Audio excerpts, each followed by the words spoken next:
네, 안녕하세요. 저는 오늘 여러분께 노안용 멀티포컬 소프트 컨택트 렌즈에 대해서 강의를 할 김소라입니다. 여러분이 임상에서 모두 계시기 때문에 최근 우리나라의 안경 산업에서 노안용 멀티포컬 소프트 컨택트 렌즈의 처방이 증가하고 있음을 알고 계실 겁니다. 자, 멀티포컬 소프트 컨택트 렌즈라고 하는 것은 처방 대상이 누가 될까요? 그러니까 첫 번째로는 노안을 줄 수 있겠고, 두 번째로는 근시 억제를 위해서 조절 부족을 위해서 처방을 하는 경우를 들 수가 있습니다. 그러나 오늘은 그 포커스를 노안에 맞춰서 수업을 하도록 하겠습니다. 자, 여러분이 노안에 대해서 모두 다 잘 알고 계시지만, 자, 오늘은 복습을 먼저 한번 해보겠습니다. 노안의 개요. 노안은 어떤 것인가? 노안은 나이가 들에 따라서 느리게 자연적으로 또 사람 가리지 않고 누구에게나 진행이 되는 정상적인 과정입니다. 그래서 누구에게는 진행이 되고 누구에게는 안 가고 그러는 것이 아니라 모든 사람에게 진행이 되는 정상적인 과정이고, 노안은 무엇을 일컫느냐? 우리 눈이 최대로 조절할 수 있는 힘인 최대 조절력이 비가역적으로 줄어드는 것을 말합니다. 비가역적이란 무슨 뜻이냐? 한 번 감소된 것이 되돌릴 수 없다는 뜻입니다. 그래서 뭐 훈련을 한다거나 이렇게 해서 최대 조절력이 증가하지는 않습니다. 일시적으로 증가할 수는 있겠지만 다시 원래 상태대로 돌아옵니다. 그래서 우리가 노안을 비가역적인 최대 조절력의 감소라고 부릅니다. 이것이 노안의 정의가 되고요. 그다음에 이것으로 인해서 느끼게 되는 이제 증상들이 있습니다. 가장 대표적인 증상이 근거리 작업 시의 흐림 증상과 안구 불편함감, 그다음에 안구 피로도가 아주 주 증상이 되겠습니다. 그래서 여러분이 노안을 설명을 하실 때 가까운 것이 잘 안 보이시죠?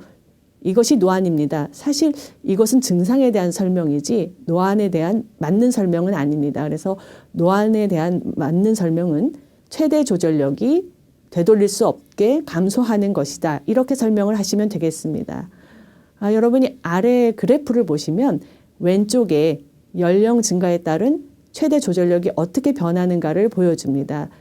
근데 여러분께서 이제 수치를 보시면 아시겠지만 40대, 30대, 20대 이렇게 점차적으로 나이가 증가함에 따라서 최대 조절력이 감소하는 것을 보실 수가 있는데, 오른쪽의 그래프하고 함께 보실까요?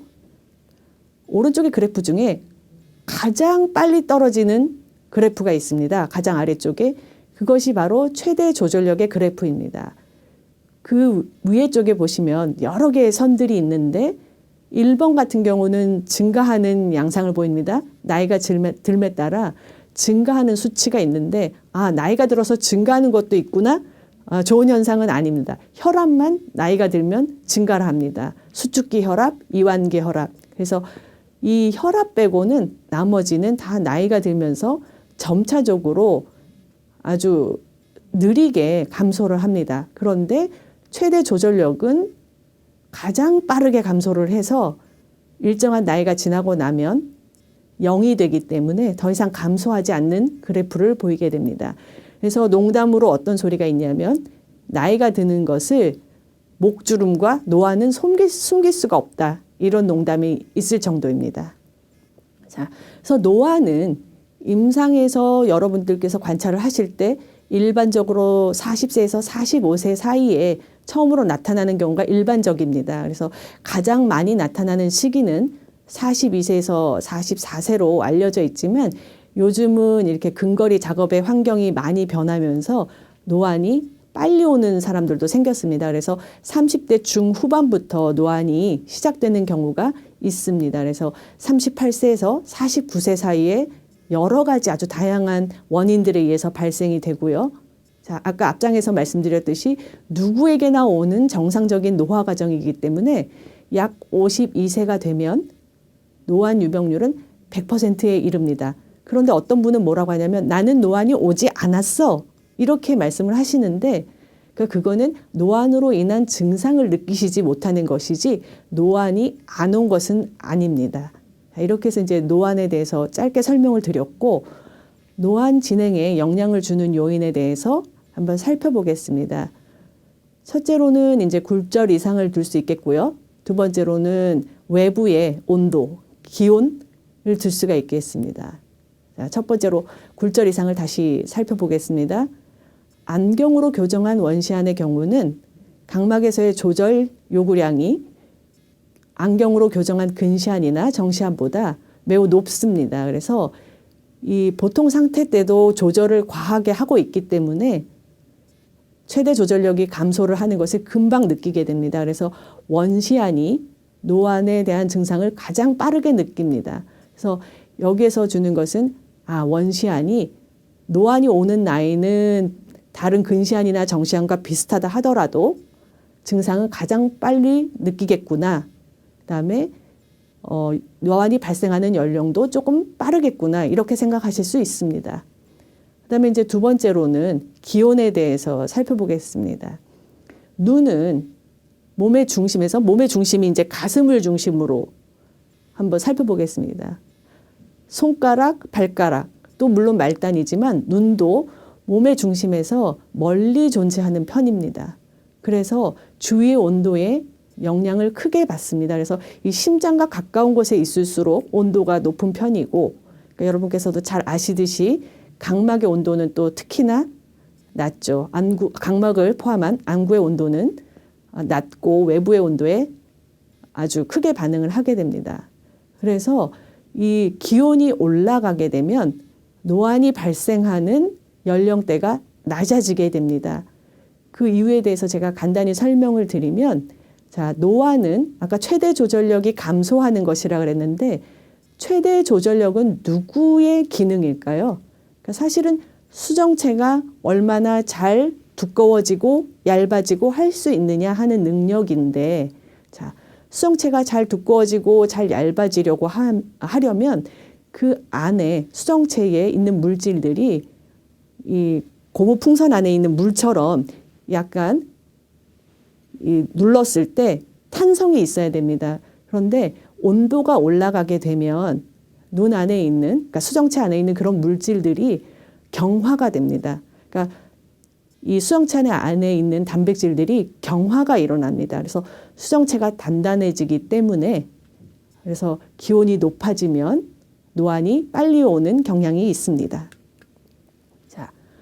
노안의 증상은 앞에서도 말씀드렸듯이 근거리 작업 시, 그러니까 노안의 증상을 가장 빨리 느끼는 것은 근업을 많이 하는 사람일수록 빨리 느끼게 됩니다. 그래서 근거리 작업 시 흐림 현상이 나타나거나 가까운 것을 보기 위해서 눈에 과도하게 힘을 줘야 됩니다. 그러니까 눈에 힘을 준다는 것은 수의적으로 내가 꼭 봐야지라고 조절 노력을 과하게 해야 되기 때문에 조절 노력이 과하게 있어야 근거리 작업이 가능하니까 눈이 쉽게 피로해집니다. 그래서 그전에는 몇십 분씩 책을 봐도 신문을 봐도 아무렇지 않았는데 이제 눈이 피곤해서 오래 책을 볼 수가 없습니다. 아까 앞장에서 설명을 드릴 때 한 50세가 되면 최대 조절력이 남지 않는다고 했습니다. 그러니까 그럼 여러분 그 설명을 생각을 하시면 그러면 52세까지는 별 문제 없이 최대 조절력을 활용할 수 있겠구나. 이렇게 생각을 하실 수가 있는데 그렇지가 않는 것이 우리가 보통 이 최대 조절력을 사용을 할 때는 내가 사용할 수 있는 최대 조절력의 반 정도만 사용을 하게 됩니다. 그래서 젊은 청년들이 20대에 청년들은 약 10에서 12디옵터 정도의 최대 조절력을 가지고 있는 것을 알고 계실 겁니다.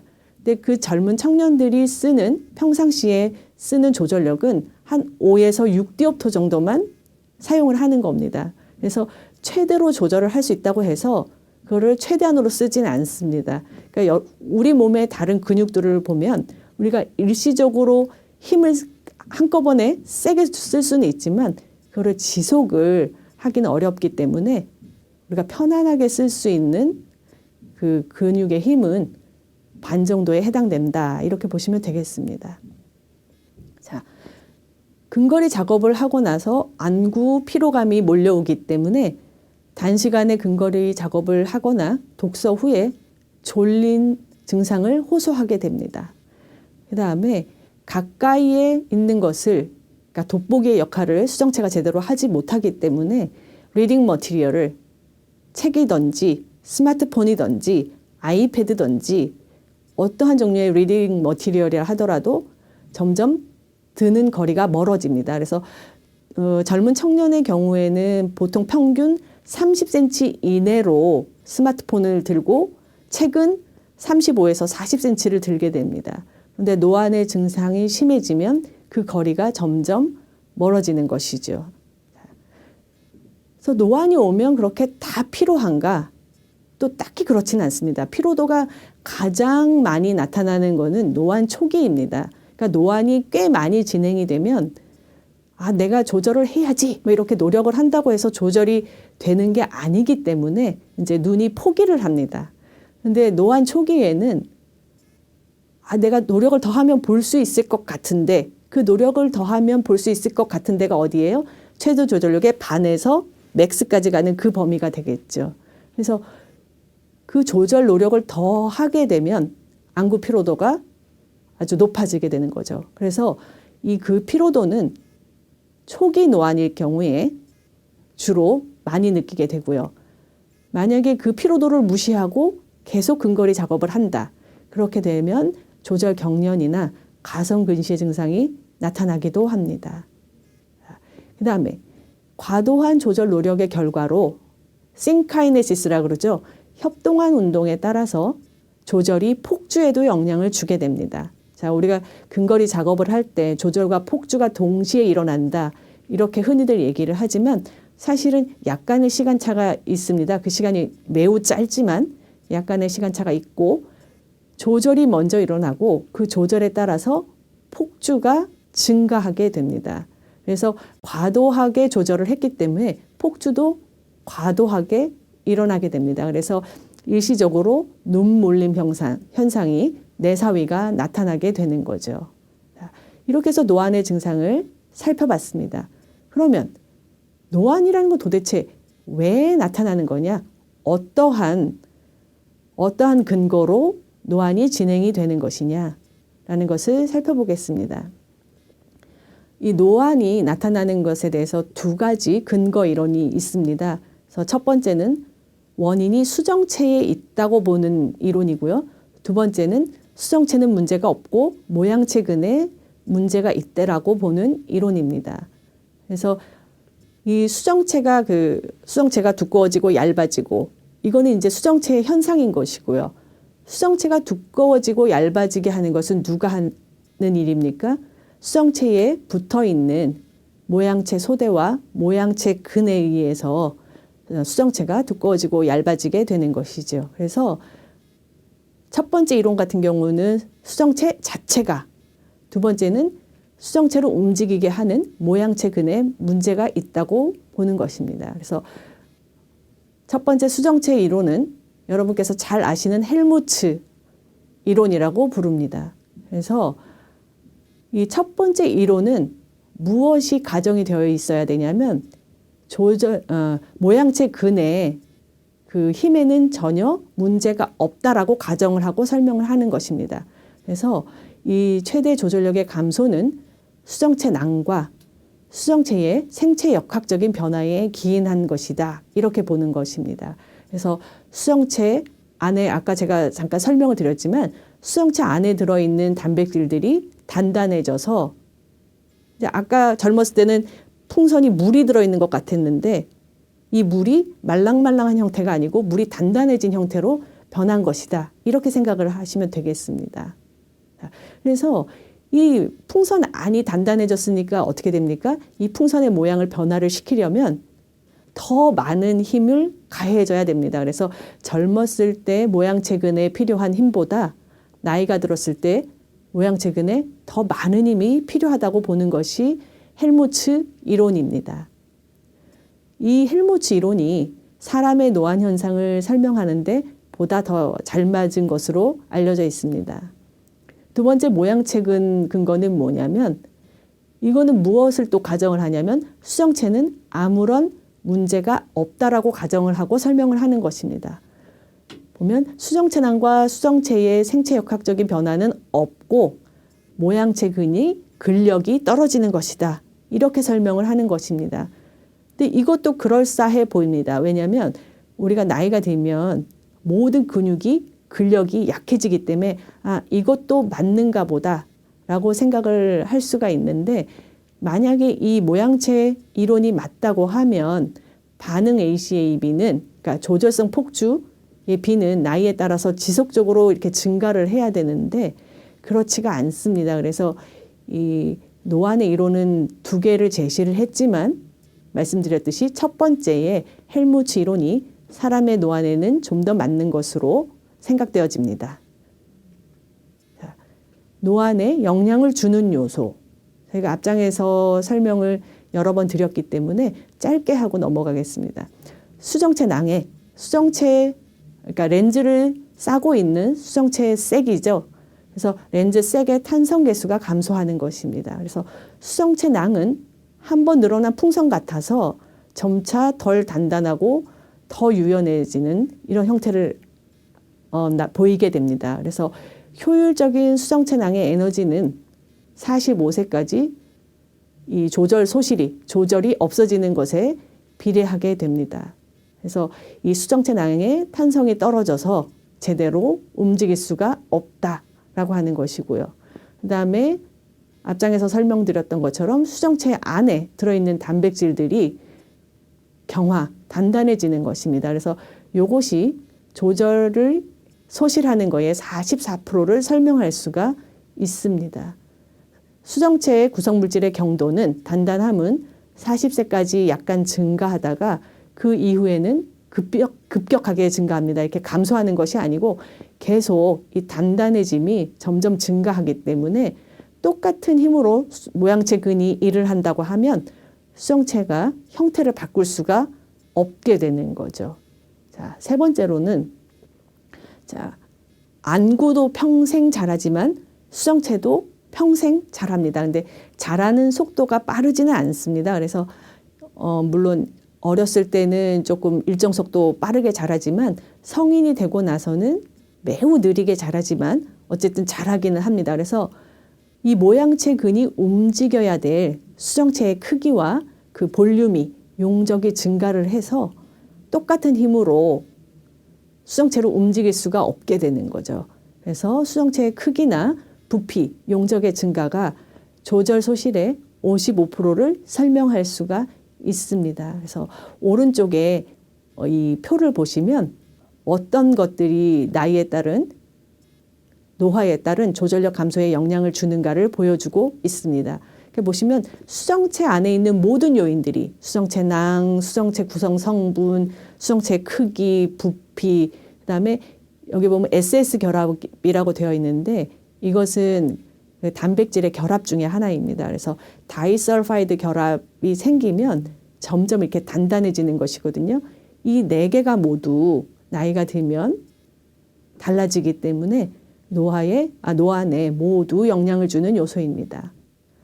수정체 이외에 영향을 주는 것은 크게 모양체 소대와 그다음에 모양체 근을 들 수가 있겠는데 보시면 모양체 소대의 탄성이나 모양체 근의 이 근력 같은 경우는 나이가 든다고 해서 크게 변하지 않는다는 것입니다. 그래서 나이가 증가함에 따라서 노안이 나타나는 이유를 이 페이지에서 보실 수가 있습니다. 자, 이렇게 해서 우리가 노안에 대해서 쭉 짧게 이제 복습을 해봤고요. 노안용 콘택트 렌즈가 전 세계적으로 어떻게 처방이 되고 있는지 처방 추세를 한번 살펴보도록 하겠습니다. 그러니까 여러분께서도 잘 아시듯이 컨택트 렌즈 스펙트럼이라고 하는 그 잡지에서는 매해 아니면 2년에 한 번씩 전 세계의 컨택트 렌즈의 처방을 조사를 해서 발표를 합니다. 그래서 올해 발표가 된 건 이제 작년도 데이터를 가지고 발표를 했겠죠. 그래서 작년도 데이터를 한번 살펴보겠습니다. 자, 오늘 이제 노안용에 대해서 저희가 강의를 하고 있으니까 노안용 콘택트 렌즈가 어떻게 처방이 되었느냐 한번 짧게 먼저 보겠습니다. 노안용 그 컨택트 렌즈가 처방이 최근 10년 이렇게 전 세계적으로 증가를 하고 있는데 사실 처음 컨택트 렌즈에 도입이 된 것은 1930년대 후반대입니다. 그러니까 굉장히 놀랍죠. 그러니까 1930년대 중반에 PMMA의 소프트 컨택트 렌즈가 처음 개발이 돼서 착용을 하게 되었는데 불과 몇 년 뒤에 노안 교정을 위한 시도가 있었다는 거죠. 그런데 그때는 성공을 하지 못했고요. 1957년도에 영국에서 실용화가 되면서 그때 디자인이 현재의 교대보기 방식이 되었습니다. 그래서 처음에 이렇게 시도를 한 것은 1930년대 후반이었지만 실제적으로 이제 상용화가 되는 시간이 꽤 걸렸다. 이렇게 보시면 되겠습니다. 그런데 이렇게 상용화되는 것까지의 그 차는, 그러니까 시간의 차이는 사실은 재질과 디자인에 달려 있습니다. 그래서 지난 몇십 년 동안에 소프트 컨택트 렌즈의 재질이 굉장히 다양하게 개발이 되었고 디자인도 많이 개발이 되었기 때문에 지금은 나이가 들어서도가 이전에는 40대가 되면 거의 컨택트 렌즈를 착용을 할 수가 없었는데 이제는 40대, 50대가 되어도 컨택트 렌즈를 착용할 수 있는 그런 재질이 개발이 된 거죠. 그래서 1990년대에 이르러서는 멀티포컬 컨택트 렌즈가 도입이 됐고 지금까지 다양한 디자인과 재질의 개발에 힘입어서 이 처방률이 증가하고 있습니다. 그래서 오른쪽에 표에 보시면 세계 컨택트 렌즈의 처방률을 이 노안용이다 아니다 이런 걸 말고 컨택트 렌즈를 하드 렌즈, 소프트 렌즈, 실리콘 하이드로젤 렌즈 이렇게 나눠서 한번 처방률을 보겠습니다.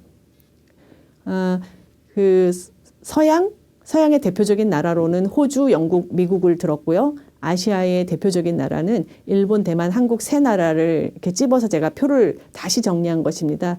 그 소프트 컨택트 렌즈 스펙트럼에는 요 6나라만 발표한 거는 아니고요. 제가 대표적인 세 나라씩 해서 표를 다시 만들었습니다.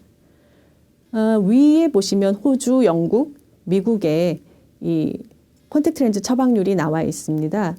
보시면 하드 렌즈의 처방률이 뭐 4에서 10% 내외 그 정도가 되고 있고요. 근데 다 그 각막 교정용이 아닌 일반 하드 렌즈인 경우가 더 많습니다.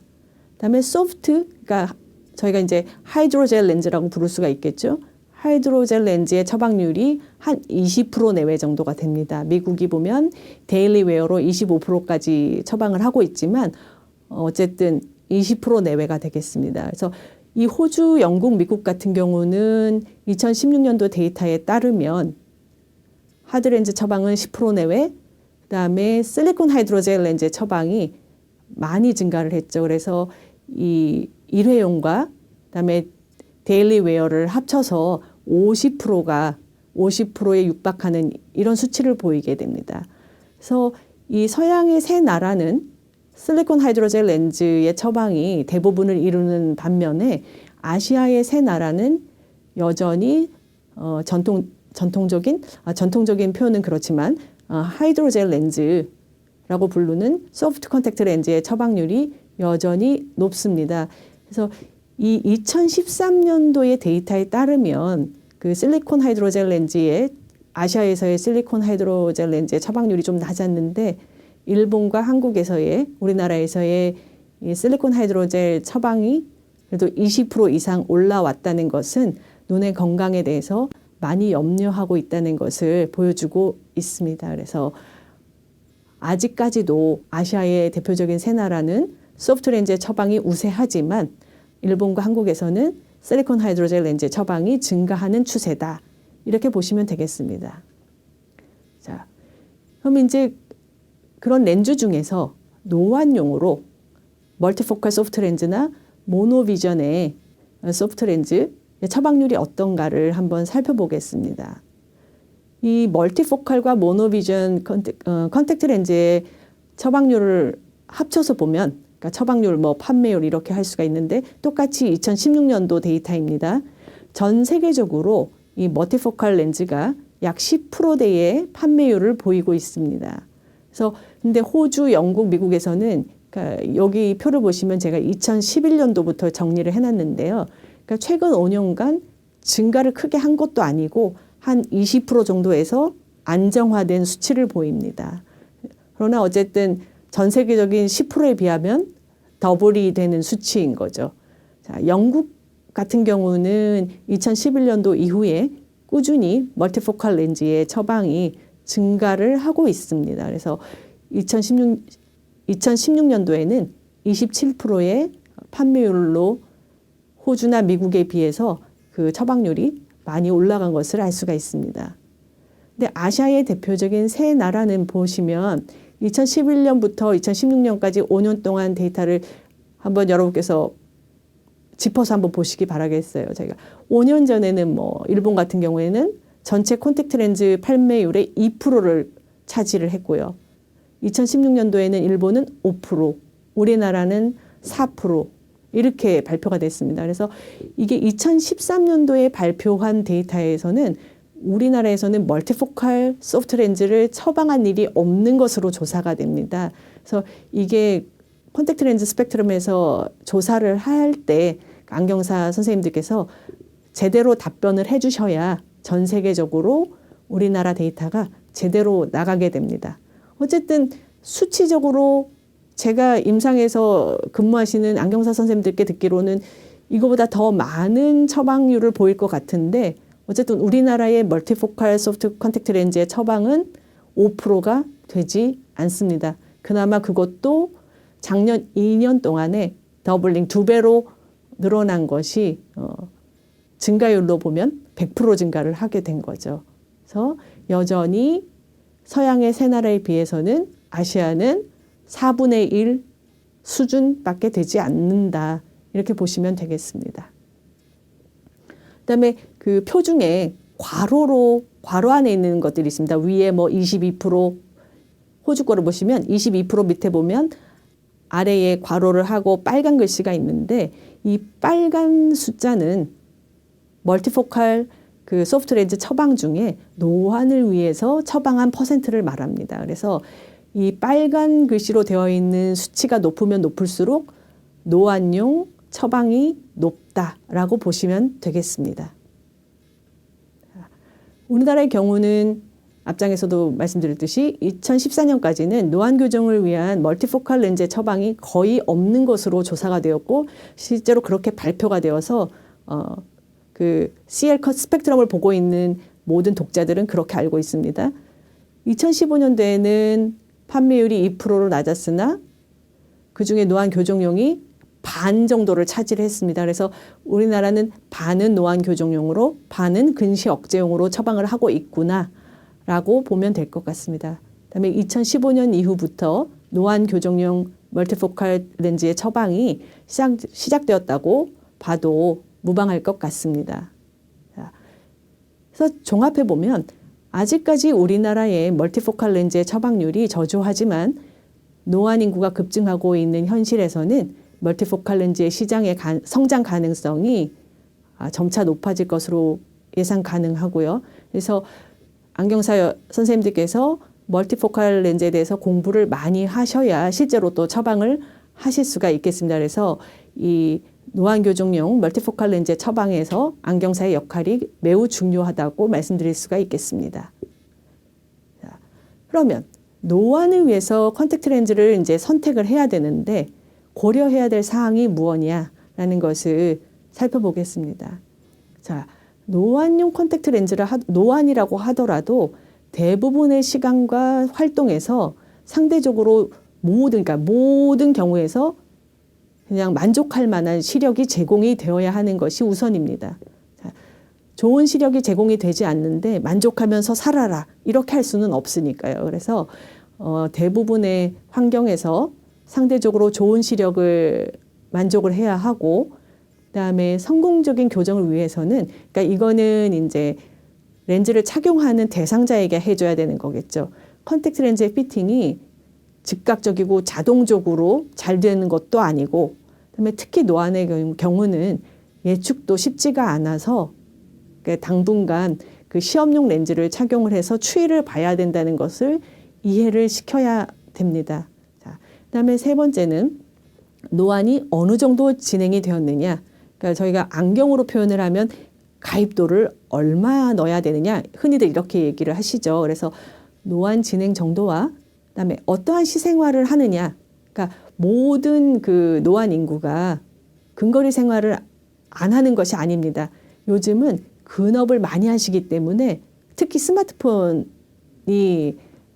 보급되면서 아주 노인들 70대, 60대에도 보면 이렇게 스마트폰을 보고 계십니다. 그래서 근거리 시생활의 요구도가 종전과는 다르게 매우 높아져 있는 상태입니다. 그래서 시생활의 요구도에 따라서 다르게 고려되어야 된다는 것을 저희가 알 수가 있습니다. 자, 그래서 처방 시에 고려해야 할 요소들이 이 표로 정리가 되어 있고요. 그래서 이 노안이 온 사람들의 생리적인 안구 건강이 어떤가도 살펴봐야 되고, 어떠한 시생활을 하느냐, 신체 활동은 어떻게 하느냐, 굴절 이상은 어떠냐, 미용에 대해서는 어떠한 관심을 가지고 있느냐, 이런 것을 다 고려해서 컨택트 렌즈를 권장을 해야 되겠습니다. 그래서 노안도 초기 노안이 있고 이제 노안이 완전히 진행이 된 노안이 있기 때문에 두 개로 대별을 해서 말씀을 드리겠습니다. 자, 초기 노안 같은 경우에는 안구의 건강이나 이 생리적인 전신적인 그 건강이 크게 문제가 없는 경우가 많습니다. 그래서 상대적으로 건강에는 문제가 없는데 이제 완전히 노안이 된 50세 이후가 되면 만성적인 안구 질환이 생기게 됩니다. 특히 콘택트 렌즈 착용에 방해가 되는 안구 건조가 심해지게 되죠. 그래서 이런 경우에는 이런 조건들이 콘택트 렌즈 착용의 성공 여부를 결정하게 됩니다. 두 번째로는 아까 말씀드렸듯이 어떠한 시생활을 하느냐. 그러니까 초기 노안 같은 경우는 아직도 40대이기 때문에 활발한 이동기기라는 거는 아까 말씀드렸듯이 이렇게 이동하면서 쓰는 이렇게 스마트 디바이스들이 있습니다. 활발하게 사용을 합니다. 그다음에 시각적으로 문자나 이런 활동들을 많이 하게 됩니다.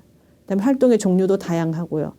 그러나 이 50대 이후가 되면 상대적으로 근거리 작업이 피로도가 이제 증가가 되고 그다음에 조절이 되지 않기 때문에 점점 근업이 줄게 되겠죠. 그다음에 상대적으로 시생활의 다양성이 줄게 되겠고요. 그다음에 굴절 이상 같은 경우 신체 활동은 그냥 보시면 되겠고요. 굴절 이상 같은 경우는 초기 노안에는 낮은 가입도가 필요하죠. 어느 정도의 조절 능력이 남아있기 때문에 이때 소프트 컨택트 렌즈를 착용을 하면 적응 능력이 어느 정도, 그러니까 노안에 비해서 상대적으로 큽니다. 노안이 꽤 많이 진행된 경우라면 적응 능력이 감소해서 오히려 불편하다고 말할 수 있겠습니다. 그다음에 기능과 미용을 보면 초기 노안인 경우에는 근업을 위해서 이 돋보기라고 표현한 근용 안경을 쓰는 것을 원치 않습니다. 그래서 사실은 멀티포컬 소프트 컨택트 렌즈의 처방의 대상자라고 볼 수 있는 분들은 초기 노안이 아마 주 대상이 되지 않을까 이렇게 생각이 듭니다. 자, 그래서 이 노안용 콘택트 렌즈 선택 시에 고려해야 될 사항을 살펴봤고요. 자, 다음 장으로 넘어가기 전에 어떠한 변화들을 보셔야 되는지 다시 한번 정리하고 가겠습니다. 자, 소프트 컨택트 렌즈를 착용하기 위해서는 안검의 탄성이 어떤가, 그다음에 마이봄선이 기능이 어떤가, 그다음에 눈물이 충분한가, 눈물샘에서 눈물이 충분하게 생성이 되는가, 그다음에 시력에 대한 대비 감도나 이런 것들이 문제가 없는가, 그다음에 동공의 크기가 컨택트 렌즈를 착용할 만큼 충분한가, 그다음에 수정체가 충분히 투명한가, 그다음에 날파리증이 있는가 없는가, 이런 것들을 종합적으로 고려를 해봐야 되겠습니다. 그다음에 또 이제 컨택트 렌즈를 선택을 할 때 굴절 이상도도 역시 저희가 고려를 해봐야 되겠죠. 자, 정시 아닌데 노안이 왔다. 그러니까 원거리의 문제는 전혀 없는데, 원거리 생활에 문제는 없는데 근업이 잘 되지 않는다. 이런 경우에는 거의 모든 이중 저점 디자인 렌즈가 근거리 만족도가 떨어집니다. 그래서 이때는 사실은 그냥 근용 안경을 위해서, 그러니까 근용 안경을 착용을 하거나 아니면 나는 근용 안경 착용하기 싫다. 이럴 경우에는 그래서 이중 초점 렌즈를 착용을 한다고 하면, 자, 이제 앞에다 이제 근용 렌즈를 착용을 했습니다. 그래서 이때 만약에 원거리 시력이 떨어질 겁니다. 그래서 이럴 경우에는 운전용 안경을 또 착용을 할 필요가 있습니다. 그래서 정시안인 경우에는 이런 불편한 것이 있겠구나라고 생각을 하시면 되겠습니다.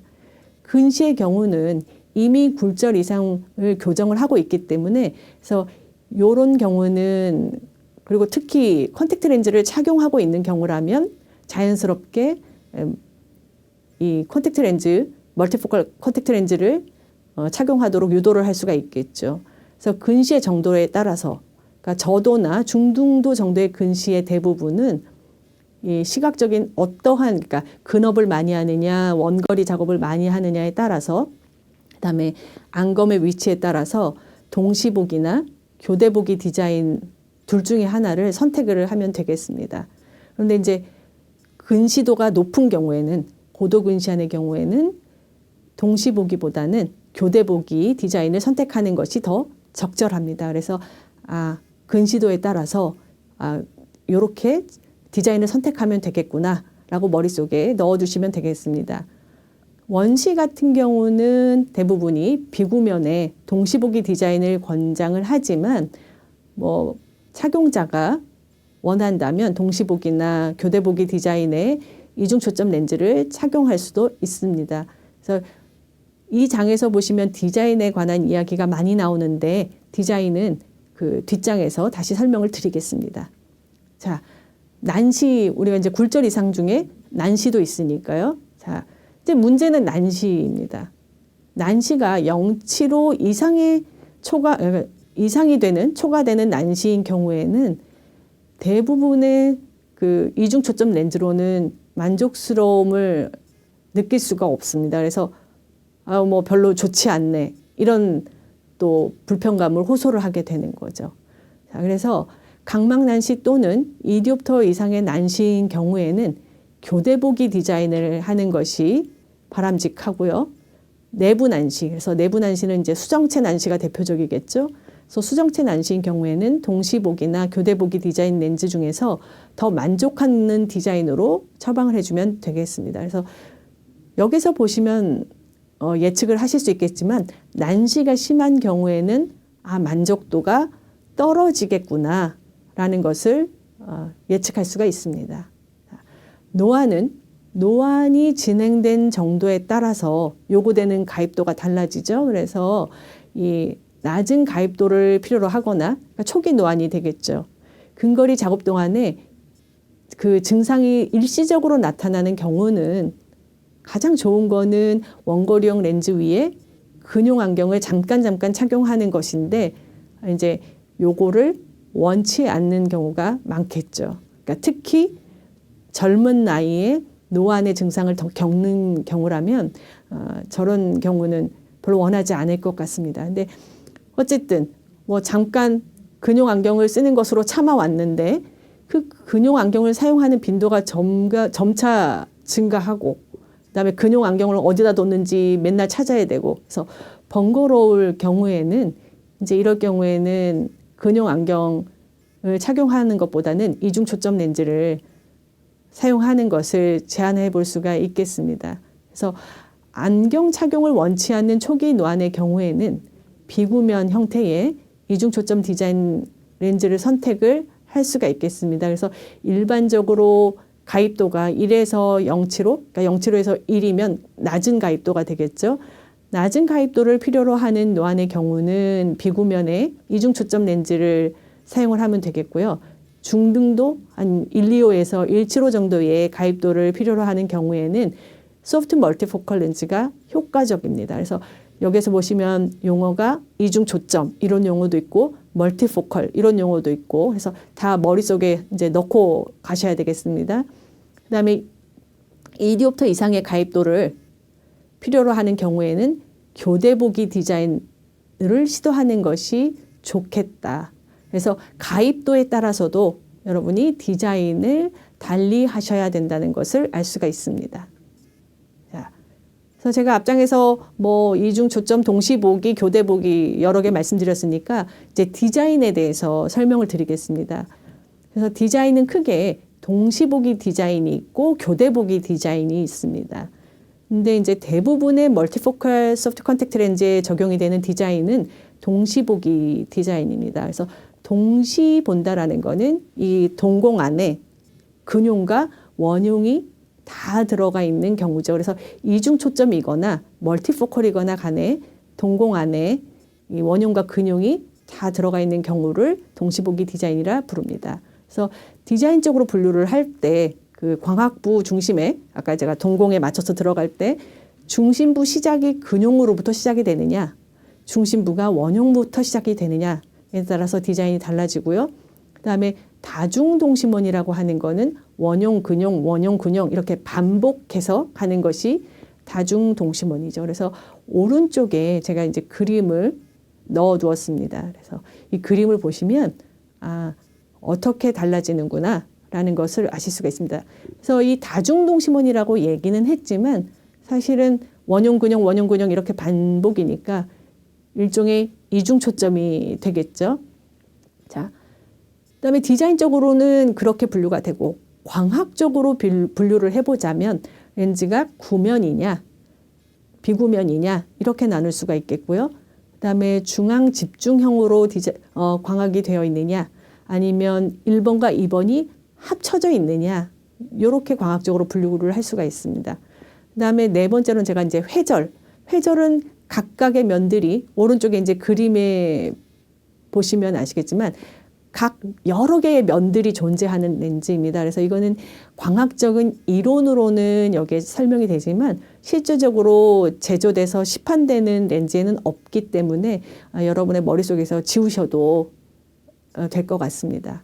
자, 이 동시보기 디자인을 하려면 주시 방향에 따라서 동공의 원용부와 근용부 두 부분이 모두 들어가게 됩니다. 자, 그래서 이게 시력적인 교정면으로는 효과적일지 모르는데 문제점은 뭘까요? 동공 안에 하나의 주시체로부터 들어오는 빛이 선명도가 다르게 들어오는 거죠. 그래서 하나는 근용부를 통해서 들어오고 원용부를 통해서 들어오고 그래서 이 선명도가 다른 상이 망막에 맺히게 됩니다. 그래서 같지 않은 선명도를 가진 상을 망막에 맺히게 하고 그것을 해석을 해야 되기 때문에 시각중추에서 해석을 해야 되기 때문에 대비감도가 떨어진다는 단점이 있습니다. 그다음에 이 동시보기 디자인은 제가 계속 강조를 해서 말씀드리는 것이 동공 안에 얼마만큼 원용과 근용이 나오느냐에 따라서 시력이 결정이 되기 때문에 동공의 크기가 굉장히 중요합니다. 근데 동공의 크기는 사실 연령에도 영향을 받지만 조도에 따라서 영향을 받기 때문에 여러분이 낮 생활과 밤 생활에 따라서도 어떠한 디자인이 바뀌어야 될 수도 있겠구나 이렇게 생각을 하실 수 있습니다. 자, 두 번째로는 교대보기. 교대보기는 다른 말로는 translating, 그러니까 변하는 디자인이라고도 불립니다. 그래서 이중초점 안경 렌즈와 같이 상부는 원용으로 하고 하부는 근용으로 이렇게 딱 세그멘트라 그러죠. 구역을 딱딱 나눠서 디자인을 하는 것이 그래서 교대보기입니다. 그래서 멀리를 볼 때는 고개를 들어서 멀리 보고 그다음에 가까이를 볼 때는 아래를 이렇게 주시를 하면서 보게 되는 것이 교대보기 디자인의 특징이죠.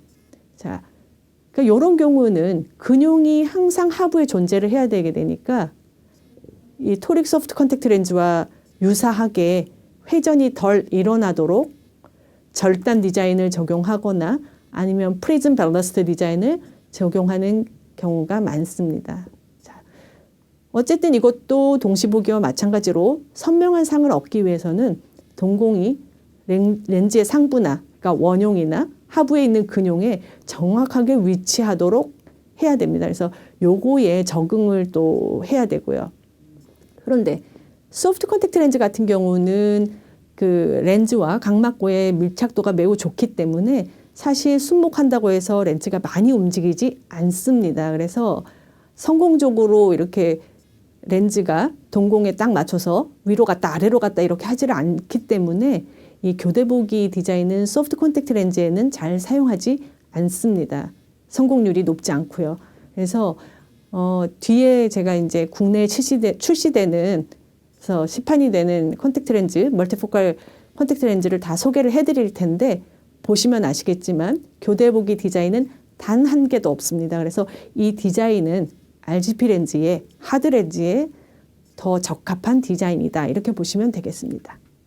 자, 그러면 이제 지금까지 노안은 왜 오고 증상은 어떻고 그 노안을 위해서 소프트 컨택트 렌즈 뭐 아니면 하드 렌즈거나를 처방을 하게 될 때는 무엇을 고려해야 하는지까지 저희가 다 공부를 해봤습니다. 그래서 이제 실제적으로 컨택트 렌즈를 이제 처방을 할 때 어떠한 렌즈를 처방을 해야 되는지 이제 실제로 이제 아셔야 되겠죠. 그래서 어떠한 종류들이 제조가 되었고 실제로 국내에서 출시가 되고 이 시판이 되는 것은 어떤 것들이 있는지를 쭉 모아봤습니다.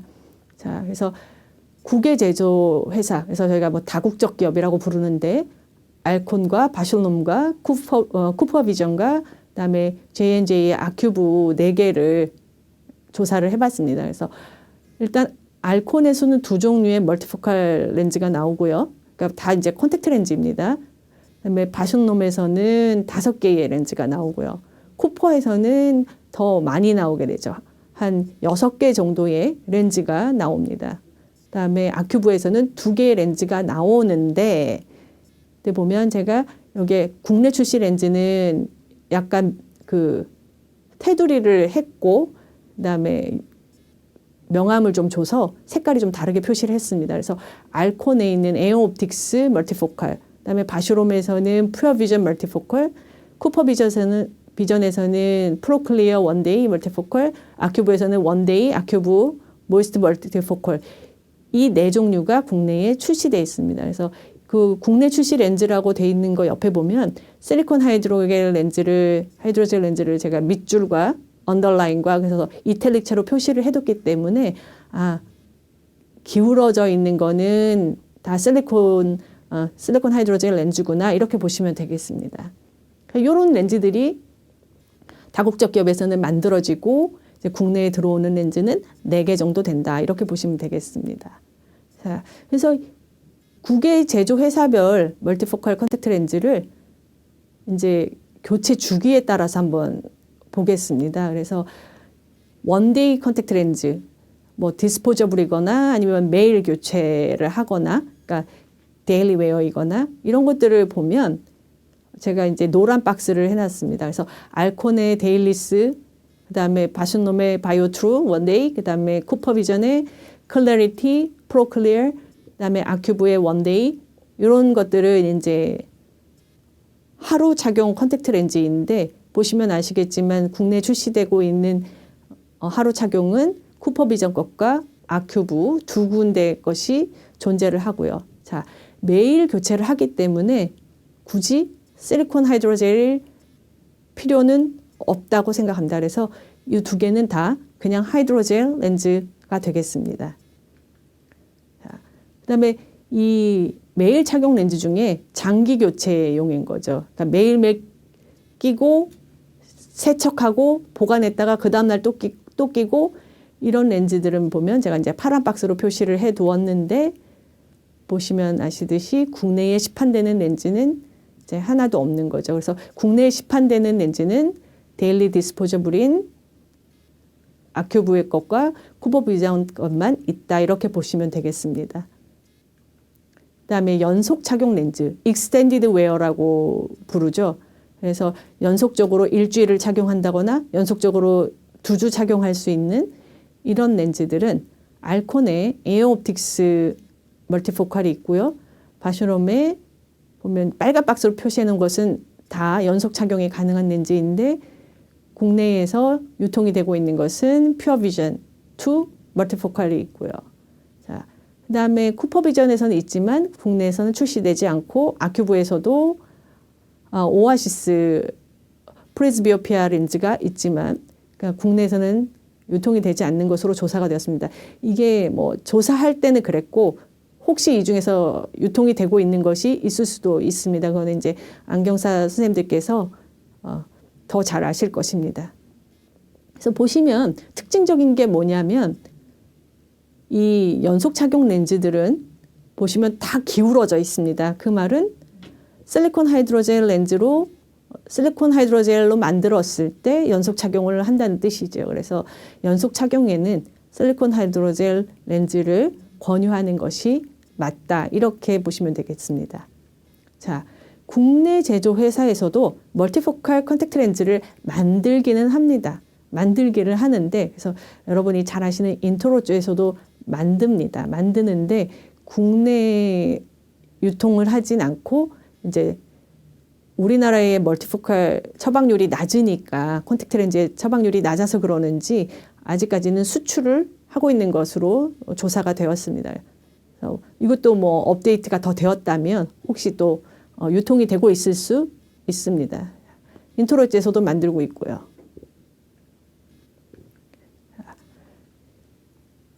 뭐 다른 데는 또 작은 회사들이 있지만 일단 메이저 회사를 중심으로 봤고요.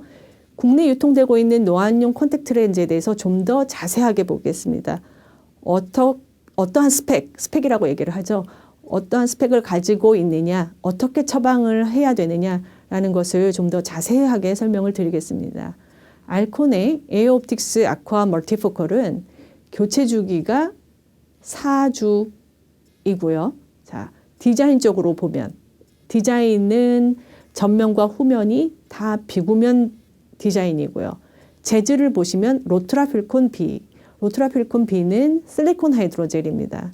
그래서 실리콘 하이드로젤 렌즈이니까 익스텐드 웨어, 그래서 일주일 동안 연속 착용을 할 수 있는 렌즈입니다. 자, 함수율은 33%이지만 디케이, 산소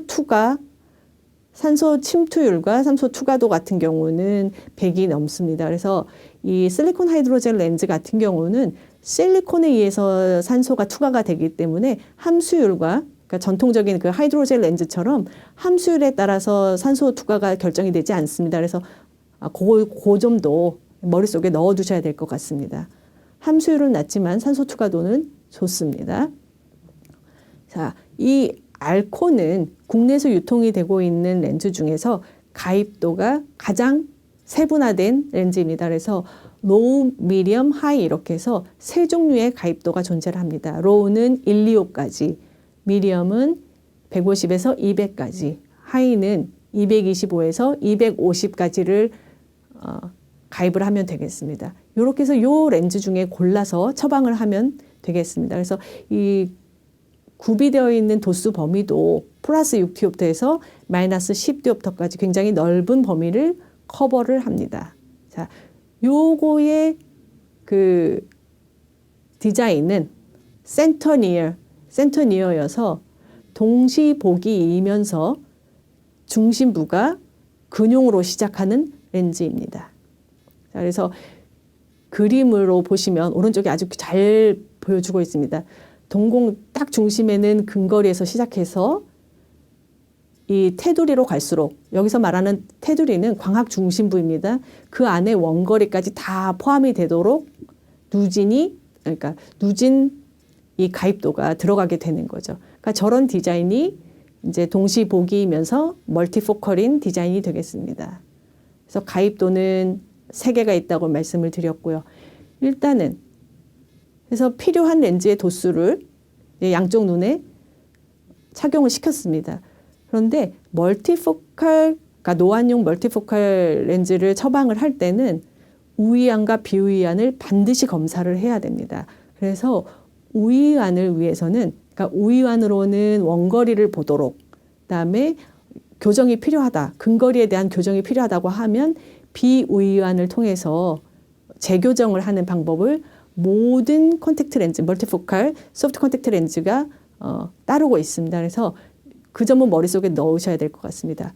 원거리 시력을 위해서는 우이완으로 처방을 하고, 그러니까 물론 다 가입도가 양쪽에 다 들어가 있을 수 있습니다. 자, 그래서 굉장히 복잡한데 양쪽 눈에 다 멀티포칼을 착용을 할 수도 있고 한쪽 눈은 모노비전을 착용을 할 수도 있고, 그래서 굉장히 다양한 경우의 수가 존재하게 됩니다. 어쨌든 우이안으로는 원거리를 보게 하고 비우이안으로는 근거리를 위해서 재교정을 하면 되겠다. 이렇게 보시면 되겠습니다. 그래서 근용부를 재교정을 할 때는 아래쪽에 표에 제가 표시를 해두었는데 우위안의 경우는 교정을 하지 않습니다. 비우위안의 근거리 시력이 잘 안 나온다. 이럴 때는 구명 굴절력을 더 높여서 가입도를 교정을 하게 됩니다. 원형부는 자, 덧댄 검사 후에 우위안의 가입도를 먼저 교정을 하고요. 물론 비우위안을 할 수도 있습니다. 그러니까 알콘 에어 옵틱스 같은 경우는 이렇게 처방하게 되고요. 바쇼놈의 퓨어 비전 2 멀티포컬 컨택트 렌즈에 대해서 살펴보겠습니다.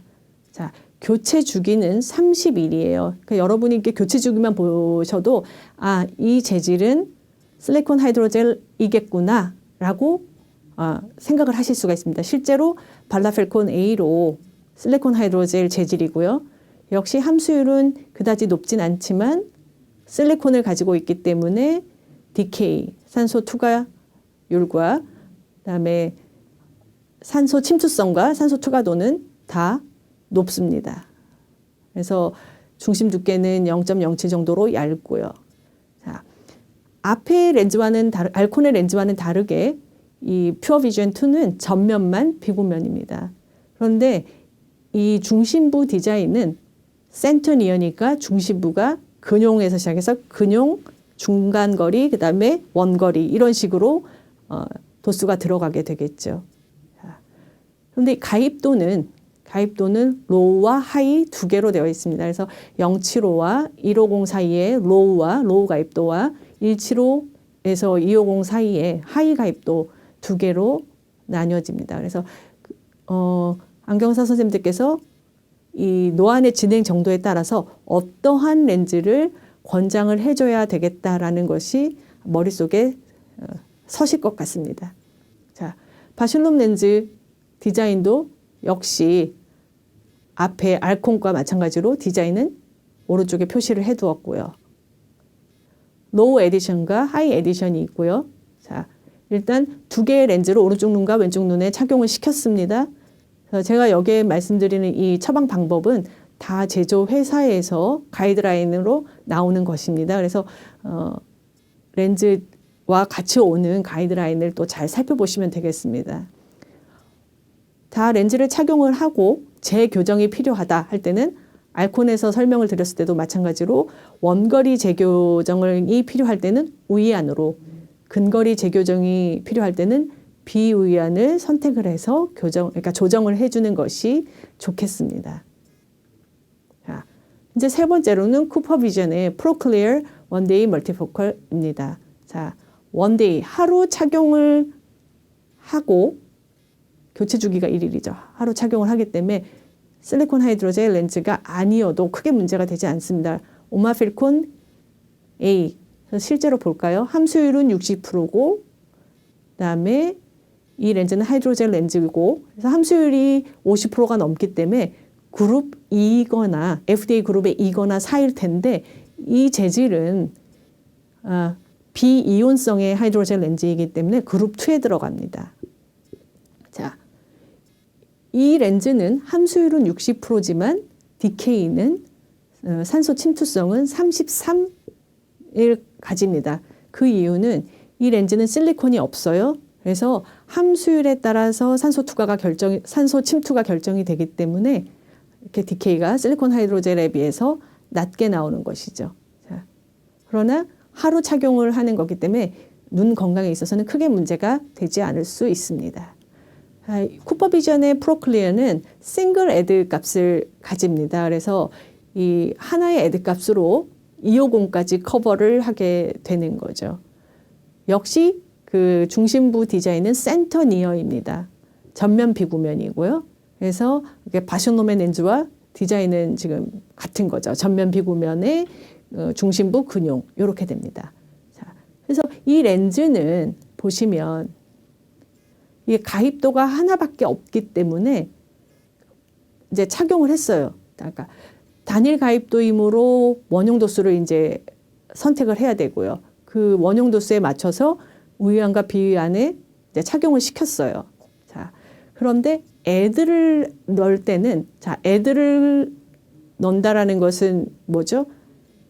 근거리를 교정을 하는 거니까 비우위 안에 add 범위를 그러니까 추천 가입도를 넣으면 되겠습니다. 그래서 원용부를 재교정을 할 때는 우위안의 도수를 조정을 하면 되겠고요.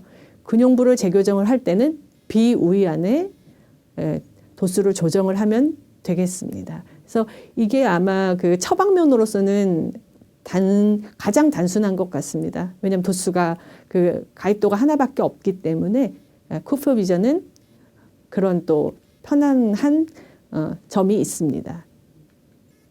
자, 아큐브의 원데이 모이스트 멀티포컬을 살펴보겠습니다. 원데이 그래서 여기 보면 에타필콘 A입니다. 에타필콘 A는 가장 널리 쓰이고 있는 FDA 그룹 4의 하이드로겔 렌즈죠. 그래서 함수율은 58%이고요. 그다음에 산소 침투성은 28 이렇게 되죠. 그래서 역시 이 렌즈는 실리콘 하이드로겔 렌즈에 비해서 산소 침투성이나 투과도는 떨어지지만 하루 착용이니까 크게 건강에 문제가 되지 않을 수 있습니다. 자, 가입도는 로우, 미디엄, 하이. 그래서 이 알코네 옵틱스처럼 세 개의 가입도로 나누어집니다. 자, 그래서 이 중심부 디자인은 센터니어고요. 그다음에 디자인은 전면 비구면입니다. 그래서 보시면 그 대표적인 4개의 렌즈 중에 전면 비구면인 것이 3개가 있고요. 그러니까 알콘 에어옵틱스를 빼고는 나머지 3개는 전면 비구면이고 센터니어입니다. 그래서 국내에서 유통이 되고 있는 다국적 기업의 멀티포컬 소프트 컨택트 렌즈는 다 전면 비구면이고 센터니어이구나 이렇게 생각을 하셔도 뭐 크게 크게 문제가 되지 않을 것 같습니다. 자, 요거는 이제 가입도가 3개가 되니까 훨씬 복잡한 표로 되어 있는 것처럼 보이지만 그렇진 않습니다. 그래서 제가 아까 앞장에서 잠깐 설명을 드렸는데 두 눈에 우위안과 비우위안에 다 멀티포컬을 착용을 할 수도 있지만 굳이 그렇게 하지 않으셔도 됩니다. 그래서 만약에 가입도가 조금만 필요하다 이런 경우에는 우위안에는 그냥 그 싱글 비전을 처방을 하고 그다음에 비우위안에 근용으로 애드 값을 넣어주는 이렇게도 처방을 할 수가 있습니다. 그래서 멀티포컬 렌즈를 처방을 한다고 해서 두 눈에 다 모두 멀티포컬을 처방을 해야 되는 것은 아니라는 점.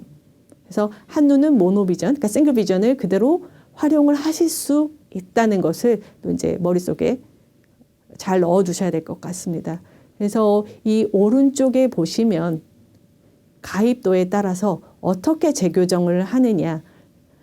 여러 가지 케이스가 나오지만 특징적인 건 뭐냐면 원용을 재교정할 때는 뭐예요? 우위안을 조정을 하게 되고 근용을 재교정을 할 때는 비우위안을 교정을 한다. 이렇게 보시면 맞겠습니다.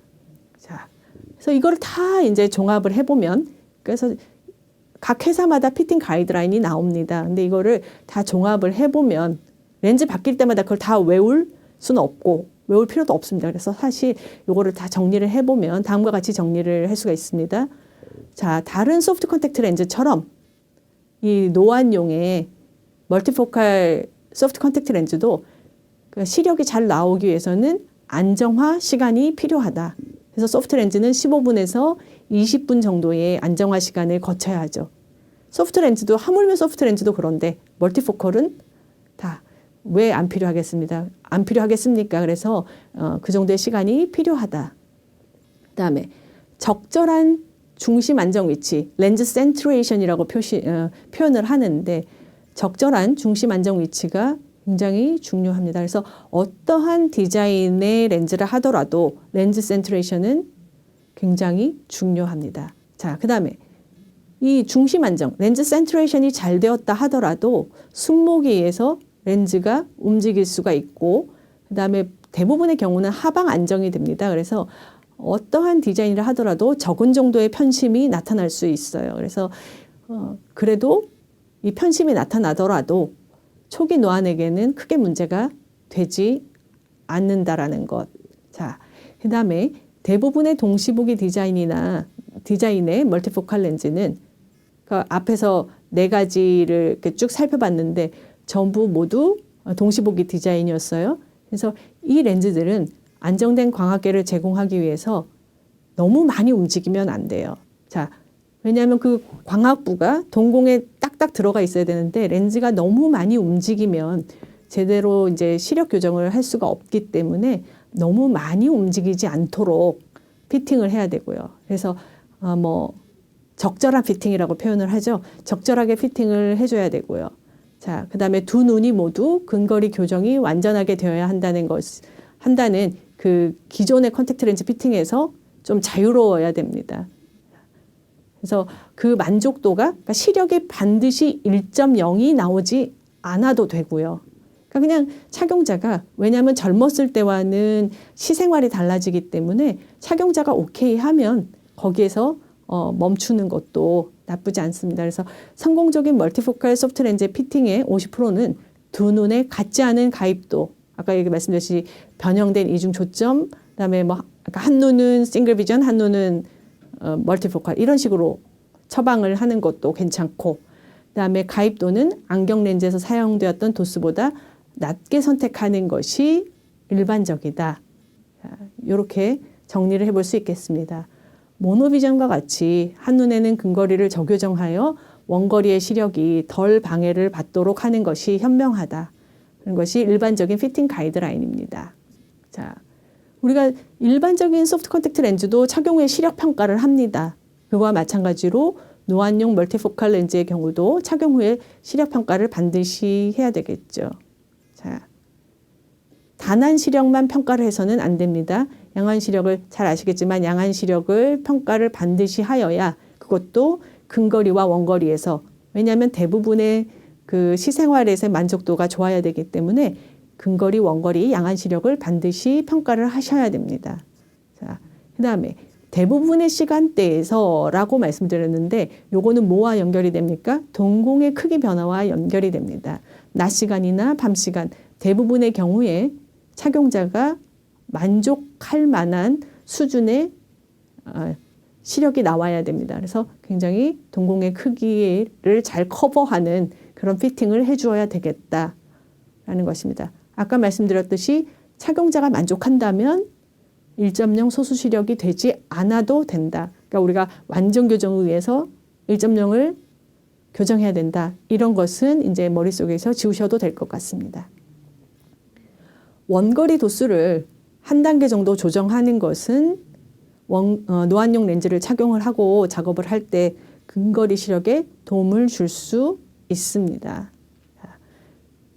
제가 앞에 국내 출시되는 유통되는 렌즈를 설명하면서 반복적으로 여러 번 설명을 드렸기 때문에 지금 말씀드리는 내용은 아마 진짜 귀에 딱지가 앉으실 것 같습니다. 자, 그러니까 근거리를 재교정해야 된다고 하면 어느 눈 비우위 안에 플러스 렌즈를 가입하거나 그것만으로 해결이 안 된다. 그럼 디자인을 바꿔야 됩니다. 그래서 자, 근거리 재교정은 어느 눈으로 비우위 안으로. 자, 그래서 그렇게 재교정을 해줘야 된다. 그래서 예를 들자면 어떤 경우에는 양쪽 눈에 다른 디자인의 렌즈를 착용하는 것도 가능하고요. 그래서 한쪽 눈에는 비구면 렌즈를, 한쪽 눈에는 중심부 근용의 동심원 렌즈를, 그래서 이렇게 디자인의 변화를 주어서 그러니까 최고의 만족도를 내도록 피팅을 해주실 수가 있습니다. 자, 만약 착용자가 평상시에 독서하는 범위 안에서 근거리 시표가 잘 보인다면 근거리 시력을 적절하게 교정한 것으로 판단하셔도 무방합니다. 자, 근거리 시력을 도대체 시력이 1.0 나올 때까지 아닙니다. 그래서 책을 들고, 그렇죠? 뭐 40cm가 되든 50cm가 되든 그게 거리가 있을 겁니다. 그러니까 대부분의 40, 30cm 이 거리에서 독서가 가능하다고 하면 근거리 시력은 잘 교정되었다고 판단을 하셔도 될 것 같습니다. 그래서 이 노안용 멀티포칼 소프트 컨택트 렌즈도 일반 소프트 컨택트 렌즈와 마찬가지로 시력 평가가 반드시 필요하다는 점 말씀드렸습니다. 자, 이제 마지막으로 결론을 말씀드리겠습니다. 이 지금까지의 교육을 모두 종합을 해보면 크게 5가지로 이제 결론을 내릴 수가 있습니다. 쭉 사례를 보셔서 아시겠지만 노안의 모든 요구를 만족시킬 수 있는 그런 멀티포컬 렌즈의 디자인이나 제품은 단연코 없습니다. 그래서 사실은 착용자가 어느 정도의 수준에서 만족을 해야 한다는 것을 핑계가 아니고 잘 설명을 해 주셔야 됩니다. 그 이유에 대해서도 앞장에서 뭐 생리학적으로도 설명을 드렸고 디자인적으로도 설명을 드렸기 때문에 선생님들께서 충분히 잘 설명을 하실 수 있을 것이라 봅니다. 자, 그다음에 디자인적으로 보면 초기 노안이거나 원거리, 중간거리에서 최고 시각 작업을 요구하는 노안은 비구면 디자인의 렌즈가 가장 적합하다는 결론이 내려집니다. 그다음에 고도의 가입도가 필요한 노안이 많이 진행된 경우 적절한 근거리 시력을 얻기 위해서는 이게 비우이안의 원거리 교정 도수에 플러스를 더해서 그래서 근거리 시력을 재교정을 할 필요가 있다. 그러니까 어느 경우에 고도의 가입도가 필요한 50세 이후가 된다면 더 비우이안의 원거리를 재교정하는 것이 적절하다. 이렇게 결론을 내릴 수가 있겠습니다. 네 번째로는 이제 노안이 왔는데 원거리 시력이 굉장히 정교하게 잘 나와야 되는 경우가 있습니다. 이런 경우에는 우이안에는 근거리 모노비전 렌즈를 처방을 하고 비우이안에 이중 초점 렌즈를 처방하는 것이 가장 적합합니다. 그래서 우리가 노안이 와서 교정을 하면 대부분이 근거리 작업에, 그러니까 근거리에만 신경을 쓰게 되는데 시생활에 따라서 원거리의 그 시작업이 또 정교한 것을 요구하는 경우가 있기 때문에 그런 경우에는 우이안에는 근거리 모노비전, 비우이안에는 이중 초점 렌즈 처방 이렇게 하는 것이 좋겠다. 이렇게 결론을 내릴 수가 있습니다. 자, 다섯 번째로는 광학 중심부에 동공 중심에 다 들어와야 되기 때문에 원형부, 근형부가 다 들어와야 됩니다. 그래서 낮거나 중간 정도의 가입도가 필요한 경우에는 모노비전 렌즈로 교정을 해도 만족할 수가 있다. 그래서 어떤 경우에는 동공의 사이즈가 굉장히 많이 변하는 경우에는 이론적으로는 멀티포컬 끼면 참 좋을 텐데 라고 말씀을 하실 수 있지만 그게 반드시 정답은 아니라는 겁니다.